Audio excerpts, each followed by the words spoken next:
Des tests numéro 5. Pas de voiture, mais avec une bonne liquidité. Si vous espérez qu'en achetant une Kia Rio, vous obtiendrez la voiture de vos rêves pour pas beaucoup d'argent, alors, hélas, vos espoirs sont complètement vains. Rio est une voiture avec certains défauts et des avantages assez sérieux. Mais en même temps, elle est tout à fait ordinaire.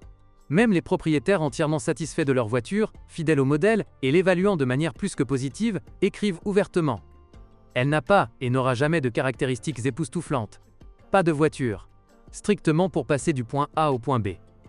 Une voiture pour voyager plus ou moins confortablement, mais sans plus. En général, si vous recherchez de la conduite, des émotions et du plaisir de conduire, alors ce n'est pas votre voiture. La Rio roule calmement, accélère en douceur, la limite de vitesse n'est pas difficile à maintenir et il n'est pas nécessaire de surveiller en permanence le compteur de vitesse. Vous ne pourrez pas circuler dans une telle voiture, mais est-ce nécessaire ? Certains doutent généralement des capacités dynamiques du modèle, même avec un moteur de 123 chevaux. Il ne bouge pas du tout, ni à l'arrêt, ni en mouvement. Surtout en mouvement, c'est juste un chariot mort, même si l'automatique est bien réglée. Bref, c'est juste une voiture pour rouler fort sur la voie de droite sans aucune tentative. Certains pensent qu'il n'y a pas de problème particulier avec les dépassements de camions sur l'autoroute, mais la voiture n'est pas adaptée. Pour les manœuvres imprudentes non plus. Ceux pour qui le prestige est l'une de leurs priorités ne devraient pas choisir Rio. Ils ne les respectent pas du tout sur la route. En plus, ce sont des auges tellement rouillés qu'on ne sait pas comment ils conduisent encore. Il est clair que nous ne parlons pas des auges elles-mêmes, mais de leur moteur. Au fait, à propos du prestige, parmi les auteurs de critiques sur la Kia Rio, nombreux sont ceux qui sont passés de voitures haut de gamme à ces voitures, y compris de marques haut de gamme, ou qui les possèdent en parallèle. En règle générale, les raisons d'un tel rétrogradage se situent sur le plan purement économique. Il fallait de l'argent gratuit pour construire une maison d'été, rénover un appartement, juste pour les affaires. Parfois, une telle transition s'avère très douloureuse, même si la voiture précédente appartenait au segment C et D des marques de masse, et les auteurs de ces revues conseillent aux acheteurs potentiels de ne pas trop en attendre. Une voiture moderne de classe économique, ni plus ni moins. Si vous en voulez plus, achetez le cours suivant, mais vous devrez gagner plus d'argent. Parce que, pas de voiture, présente aussi suffisamment d'avantages. Par exemple, il existe un vaste choix d'options sur le marché secondaire, des plus simples aux plus riches. La liquidité de Rio ne suscite pas non plus d'inquiétude, ce qui en fait une bonne option anti-crise temporaire. Le réseau regorge d'histoires du style « acheté pour 550 et 2 ans plus tard vendu pour 600 en quelques jours ». Les propriétaires aiment spéculer sur la personne à qui ils conseilleraient pour acheter une telle voiture. Ils citent des conducteurs débutants, de jeunes familles, simplement des familles aux revenus modestes, des retraités fatigués de l'agitation. Mais il y avait, et il n'y a pas de personnes ayant des ambitions de conduite au sein du public cible de Rio. Amour numéro 5, design et dimension. L'évaluation subjective de l'apparence joue toujours un rôle très important lors du choix d'une voiture, même dans les cas où l'acheteur potentiel se considère comme un expert et discute en toute confiance de la maniabilité, du réglage de la suspension, des rapports de boîte de vitesse et d'autres détails techniques. Et quand il existe sur le marché 2 modèles avec presque le même contenu technique, construits sur la même plateforme et équipés des mêmes moteurs et boîtes de vitesse, toute cette perception subjective vient simplement au premier plan, et ici, vraiment, chacun son goût. Certains aiment les lignes douces et quoi ? Il y a quelque chose comme ça, qui coule le long des côtés, et certains préfèrent la sévérité presque européenne. En fait, de nombreux critiques sur Internet citent l'apparence de la Kia Rio 3 comme des avantages significatifs. Assez joli. Un design européen solide, les vues arrière, avant et latérales sont magnifiques. Cela dépend de chacun, mais j'aime ça. Un look strict, pas comme une Hyundai.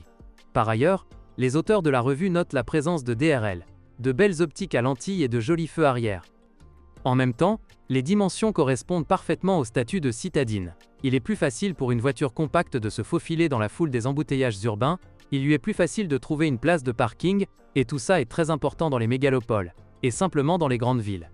Dans 90% des situations, il n'y a pas de problème de stationnement. La voiture est petite, comme une mouche, elle se gare partout sans problème, et vous pouvez la laisser où vous voulez. Qui en a besoin ? En effet, les marques Kia et Hyundai sont aujourd'hui en tête du classement des vols, mais Rio reste loin du top 10. À propos, les propriétaires approuvent non seulement le design extérieur, mais aussi le design intérieur. J'ai tout de suite aimé ça. Tout est pratique pour les gens. Élégante à la mode jeunesse, c'est très agréable à l'intérieur aussi. Beaucoup de gens aiment même plus les détails de l'équipement intérieur que dans le cas du Hyundai Solaris. À Rio, tous les boutons sont très agréables. Comme s'ils étaient un peu mat, grands et confortables, ils s'appuient doucement, contrairement à, par exemple, le Solaris.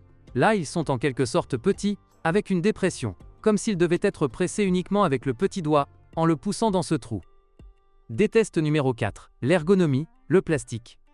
Mais ce n'est pas parce que l'intérieur est qualifié de « agréable » qu'il sera confortable pour absolument tous les conducteurs. Premièrement, de nombreuses plaintes concernent le fait que le coussin du siège conducteur est trop court. Deuxièmement, les plaintes concernant le profil du siège sont nombreuses. Le maintien du siège n'est pas très bon. La région lombaire est mal soutenue, le soutien latéral n'est pas bon. Mauvais siège inconfortable, même en ville c'est dur avec un faible kilométrage. Mauvais profil, coussin court, pas de soutien lombaire. Troisièmement, dans de nombreuses critiques, les auteurs mentionnent que la ligne de toit est trop basse. Ils disent que pour toute personne mesurant plus de 175 cm, monter et descendre de la voiture ne sera pas très confortable. Quatrièmement, des questions se posent sur l'ergonomie de base, c'est-à-dire sur la position relative du volant, du siège conducteur et des pédales. Il s'est avéré que ce n'était pas si facile de se mettre à l'aise au volant de la Rio. D'une part, le volant est réglable sur deux plans et le siège est de haut en bas. Mais il existe une sorte de divergence entre la position des pédales, du volant et du siège. Peu importe la façon dont vous le réglez, vous obtenez le sentiment qu'il suffit de s'habituer à l'une des combinaisons, mais de s'y habituer plutôt que de se sentir à l'aise. Mais la portée du volant n'est pas réglable dans tous les niveaux de finition. Les propriétaires critiquent également l'espace de la deuxième rangée. Avec une hauteur de 180 à 185 cm, on ne peut pas du tout s'asseoir derrière soi, et en général c'est trop exigu à l'arrière si le passager avant et le conducteur sont assis confortablement, et non avec les jambes à angle droit. Pour les enfants c'est normal, mais il y a aussi quelques problèmes ici. Par exemple, les supports de siège enfant Isofix de Rio sont fabriqués de telle manière que les crochets eux-mêmes, situés quelque part dans les profondeurs entre le dossier vertical et horizontal, ne sont tout simplement pas visibles. Et afin d'enclencher les supports de siège, il faut chercher avec le doigt où se trouvent ces crochets, puis y enfoncer obstinément les barres du siège enfant. Franchement, ce n'est pas très pratique. En général, il y a ceux qui veulent se couper l'épaule. Il n'est pas conçu pour se déplacer confortablement avec de grosses charges, des passagers de plus de 2 personnes, ou pour parcourir une distance de plus de 1000 km à la fois. Totunora. Enfin, du plastique. Presque tout le monde admet que cela a l'air très bien, mais cela ne le rend pas moins difficile. En conséquence, par temps chaud, il peut commencer à émettre une odeur phénolique désagréable. Mais les plaintes concernant le plastique malodorant dans les voitures neuves ont généralement mal tourné. C'est la première chose. Et bien deuxièmement, là où il y a du plastique dur, il y a des grillons. Parfois quelque chose grince dans la cabine. On a l'impression que les panneaux en plastique derrière les sièges arrière frottent contre la vitre. Les grillons sont apparus littéralement au bout de 10 jours. Quelque part dans le tableau de bord et dans la colonne de direction. Ils ne se réveillent pas toujours, mais souvent. Et je conduis sur de bonnes routes. Les grillons sont parfois ennuyeux. D'abord l'un se réveille puis l'autre. Amour numéro 4, option chaleureuse. Dans presque toutes les critiques, les auteurs notent à quel point la Kia Rio est performante pendant la saison froide. Premièrement, le système de climatisation fonctionne bien. L'intérieur se réchauffe très rapidement. Deuxièmement, les propriétaires aiment beaucoup l'ensemble des options chaudes dont les niveaux de finition supérieurs étaient équipés par défaut. Et pour le reste, elles pouvaient être commandées en plus. Tout ce qui peut être chauffé est chauffé. Démarre en cas de gel. Les sièges chauffants fonctionnent très bien. Même le chauffage de la zone de repos des essuie-glaces a reçu une évaluation plutôt positive. J'ai été satisfait du chauffage de la zone de repos des essuie-glaces pendant que vous réchauffez la voiture, il dégèle, et les propriétaires d'équipements avec chauffage des essuie-glaces, pare-brise entier écrivent à leur sujet avec plaisir. Le chauffage du pare-brise après une pluie verglaçante est une excellente économie. Et bien sûr, presque toutes les critiques mentionnent le chauffage du volant, car Kia a été l'une des premières marques à équiper les voitures du segment économique de cette option. Même les critiques acharnés du modèle, qui, comme on dit, ne l'aimaient pas, admettent. La seule chose que j'ai aimée, c'est le volant chauffant. Naturellement, cette fonctionnalité est également notée par les auteurs d'avis purement positifs. Un volant chauffant, c'est cool. Mes amis n'ont même pas d'Audi Q5. Depuis l'arrivée du froid, cela fait maintenant une semaine que je m'éloigne littéralement du volant chaud. Détest numéro 3, isolation phonique, suspension dure, capacité de cross-country. Mais dans presque toutes les critiques, même les plus favorables, on peut lire des plaintes concernant le bruit dans la cabine. La voiture est très bruyante. Les arches, le bas, le toit et le moteur sont bruyants. On pense vraiment que quelque chose ne va pas là. Elle gronde, cliquette, bourdonne. Si vous conduisez sous une forte pluie, vos oreilles se bouchent. Insonorisation ? Oui, ce n'est pratiquement pas là. Lorsque vous conduisez sur l'autoroute ou en ville, vous avez l'impression que la porte est ouverte, vous ne l'avez pas remarqué ? Bien entendu, tout le monde n'est pas aussi pointilleux sur cette question. Certains pensent que si l'on peut communiquer avec son voisin à une vitesse de 100 km/h sans trop élever la voix, alors c'est normal. Quelqu'un remarque que seules les arches font du bruit et que le moteur tourne assez silencieusement. Quelqu'un écrit que le problème ne se produit qu'en hiver, après l'installation de pneus cloutés, et qu'en été, tout est tout à fait tolérable. Quelqu'un confirme qu'il n'y a pas d'isolation phonique, mais il ne s'attendait pas à ce qu'elle soit là, car toutes les voitures économiques n'en ont pas. Vous vouliez du bruit dans la classe économique? Vous prenez 20 000 roubles et allez dans un salon de tuning, ils feront du bruit pour vous, il n'y a aucun bruit dans la base de données dans de telles classes. Il n'y a pas moins de plaintes concernant la rigidité de la suspension. Je n'écrirai pas sur le confort, car il n'y en a pas. Vous ressentez des irrégularités, même minimes, au niveau de votre point faible. La suspension est très rigide, elle casse même sur les petits nids de poules, on roule et on claque des dents. Si vous avez des problèmes de calcium, vos dents tomberont régulièrement. Dur? Oui. On peut encore vivre sur de petites irrégularités. Sur une route en parfait état, on flotte du tout. Mais sur une mauvaise route, les problèmes commencent déjà. La suspension casse souvent, le 5e point demande souvent grâce. Et pas seulement ceux qui, par la volonté du destin, sont passés au volant d'une Rio à partir d'une voiture d'une classe supérieure se plaignent. Des sensations de conduite agréables ne peuvent être obtenues que sur un asphalte lisse. Après la Granta, la suspension est tout simplement à écraser les dents.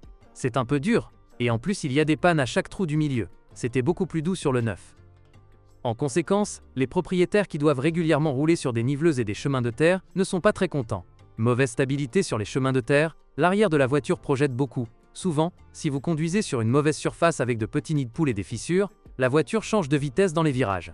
Eh bien, en général, de nombreux auteurs de la revue considèrent la capacité de cross-country comme un inconvénient important du modèle, et cet inconvénient peut être ressenti même en ville. J'étais ravi jusqu'à ce que la neige tombe. Nos chantiers ne sont pas nettoyés très souvent, et c'est là que j'ai commencé à nettoyer la neige avec le protège-carter et le pare-choc avant. Faible garde au sol, 16 cm au total. Quand on s'y habituera, se garer près des trottoirs ne sera plus un problème. Mais au début je n'y suis pas arrivé, je suis sorti pour voir combien il en restait. Amour numéro 3, coût de possession. L'achat d'une voiture d'un modèle produit en série dans le segment budgétaire a presque toujours une justification économique, et une personne, en règle générale, espère que l'entretien d'une telle voiture ne lui coûtera pas trop cher. Ainsi, sous cet aspect, la Kia Rio 3 répond pleinement aux attentes de ses propriétaires. Consommables et pièces détachées très bon marché. Les pièces détachées et les consommables sont disponibles partout et sont peu coûteux, c'est très important. Les consommables sont abordables, l'entretien de Rio est moins cher que celui de Solaris, je ne sais pas pourquoi, mais c'est un fait, écrivent les propriétaires dans leurs critiques. Même ceux qui conduisent sur des routes qui ne sont pas les meilleures et qui doivent souvent changer les barres anti-roulis et les extrémités de direction, écrivent que ces pièces ne coûtent que quelques centimes. Un entretien régulier ne ruine pas les propriétaires. En règle générale, même dans les services officiels, le prix de l'entretien se situe entre 5 000 et 7 000 roubles, et si vous achetez vous-même de l'huile et des composants, il est tout à fait possible d'en rencontrer 3 000. Cependant, tout le monde ne pense pas que les réparations soient bon marché, et pas n'importe quelle réparation. Voici par exemple l'histoire suivante, au prix de 2017. J'ai heurté un chien, ce que j'ai ensuite beaucoup regretté. Le résultat de l'accident est le suivant. Pare-choc, remplacement 11 000 roubles, radiateur moteur, remplacement 21 000, phare anti-brouillard avec DRL, remplacement, c'est une unité, 26 000, TV, remplacement 10 000, réservoir de lave-glace et plastique pour les petites choses, 18 000, plus le travail 20 000. Et puis j'ai pensé, waouh, classe économique. Des tests numéro 2, la consommation de carburant, surtout en ville. Le sujet de l'efficacité énergétique et de la consommation d'essence est l'un des sujets de discussion les plus courants dans les communautés en ligne des propriétaires de Kia Rio, et franchement, il n'y a pas de consensus d'opinion ici. Commençons par les versions équipées d'un moteur de 107 chevaux. En théorie, de telles voitures devraient simplement être un modèle d'efficacité, et il semblerait que cela soit prouvé. La consommation de carburant sur autoroute est de 4,9 à 5,2 litres 100 km, ce qui est un énorme plus. La consommation en ville n'est que de 7,1 litres au 100 km. Consommation moyenne 7,6 litres au 100. Mais non, et il y aura des estimations complètement différentes. La consommation réelle, purement en ville, avec la lumière et le climat, à une vitesse moyenne de 30 km/h à Moscou, est d'environ 12,5-13 litres, et c'est avec mode éco. Celui qui écrit vers 10 ou 7 crache dans les oreilles.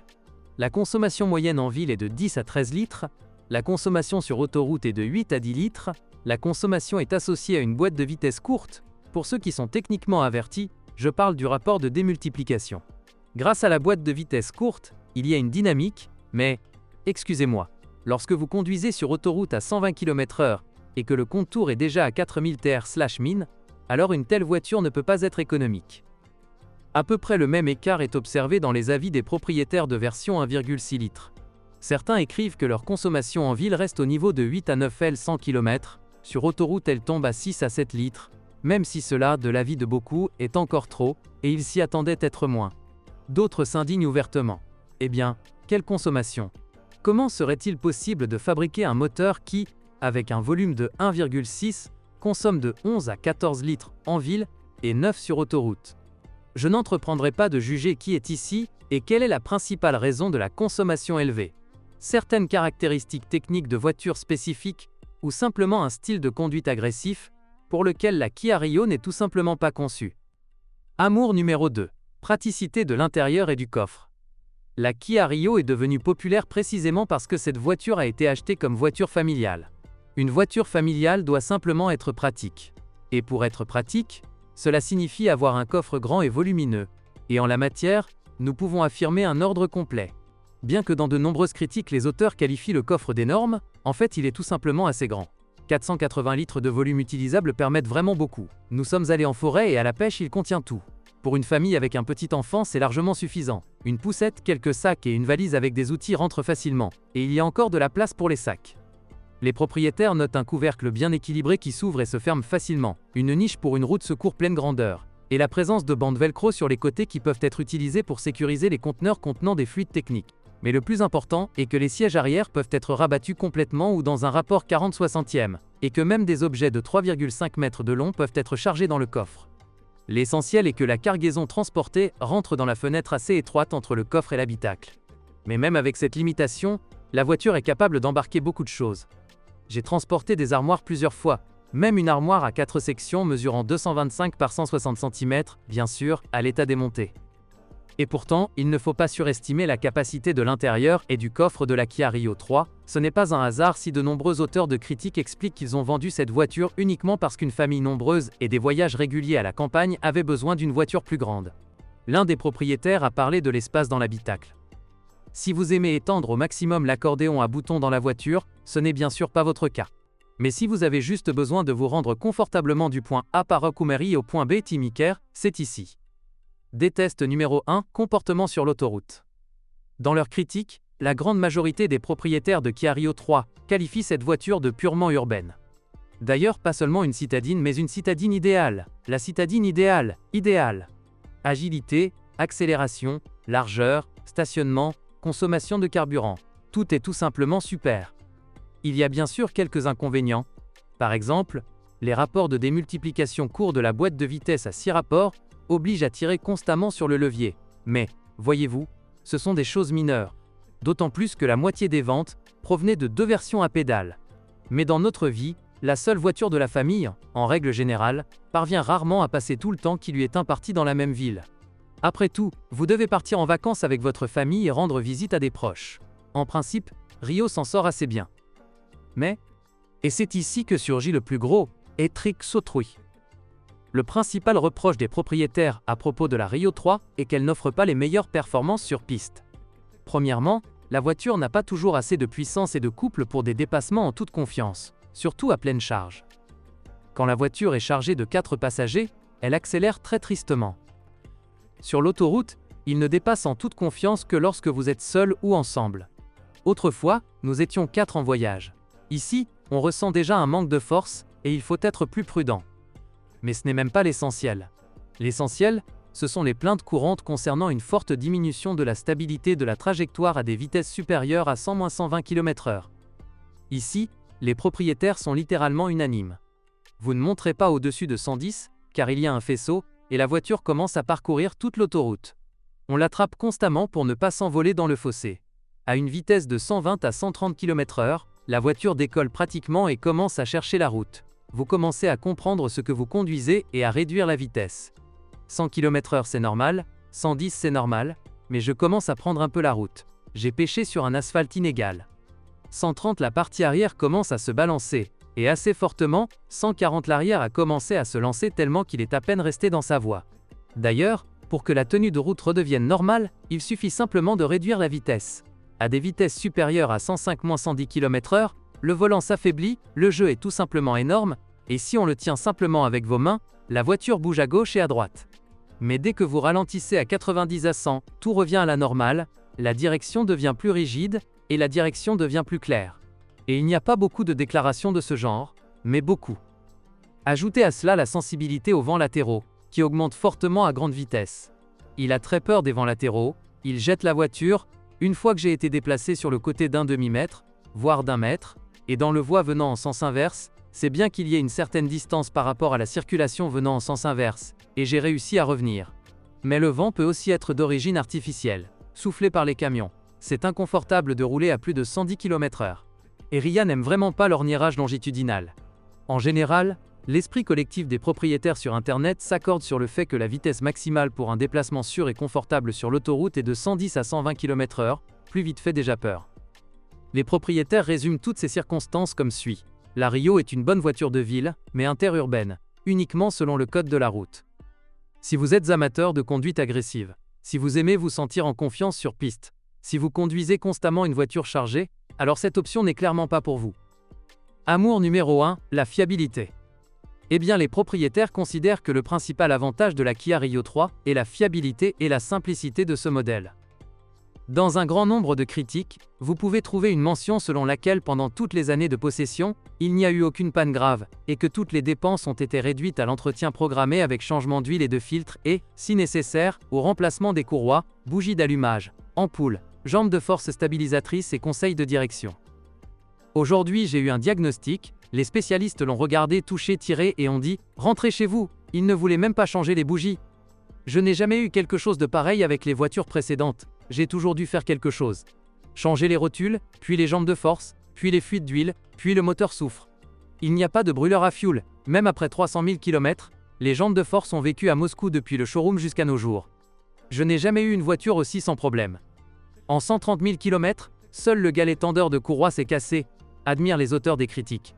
Une mention distincte est faite à la fiabilité de la suspension dans son ensemble, à la résistance à l'usure des matériaux de garniture intérieure et à l'absence totale de fuite d'huile. Les propriétaires évaluent également de manière assez positive la résistance à la corrosion, même s'ils considèrent que le métal des panneaux de carrosserie est trop fin. Que faire? C'est l'Asie. Le revêtement de peinture s'est également avéré étonnamment durable, même si c'est littéralement devenu une tendance universelle de critiquer la peinture qui recouvre les carrosseries des voitures modernes. En général, il y a des copeaux bien sûr, mais, en 3 ans, ils n'ont même pas commencé à rouiller. Parmi les problèmes graves, on ne peut en citer qu'un, qui était plus typique de la Kia Rio des versions précédentes. Le conduit d'échappement des moteurs de la famille Gamma était équipé d'un pot catalytique assez bon marché, qui pouvait être détruit, principalement en raison du ravitaillement en carburant. Essence de mauvaise qualité. Des éclats de céramique et de la poussière ont pénétré dans les cylindres, ce qui a entraîné la formation de rayures sur leurs parois. Cela entraînait à son tour une consommation d'huile excessive, et, dans les situations les plus critiques, le moteur pouvait se bloquer. À une certaine époque, Kia changeait de moteur sous garantie dans de tels cas. Mais même aujourd'hui, il est conseillé d'inspecter les cylindres pour déceler les éraflures. Et certains proposent une solution radicale classique. Couper le catalyseur, insérer un pare-flamme et reflasher le calculateur pour l'Euro 2. En général, couper sans attendre la péritonite. Cependant, un grand nombre de propriétaires estiment que de telles craintes ne sont pas très justifiées, et que des mesures aussi radicales sont excessives. Bonjour les amis. Vous cherchez une voiture d'occasion? Vous devez prêter attention au site web carm.pro. Carm.pro est grand catalogue de voitures, moteurs, boîtes de vitesse. Et le meilleur, c'est que vous pouvez trouver des informations sur les pannes de n'importe quelle pièce. Complètement gratuit. Allez sur le site web carm.pro et découvrez tous les éventuels points faibles des voitures d'occasion.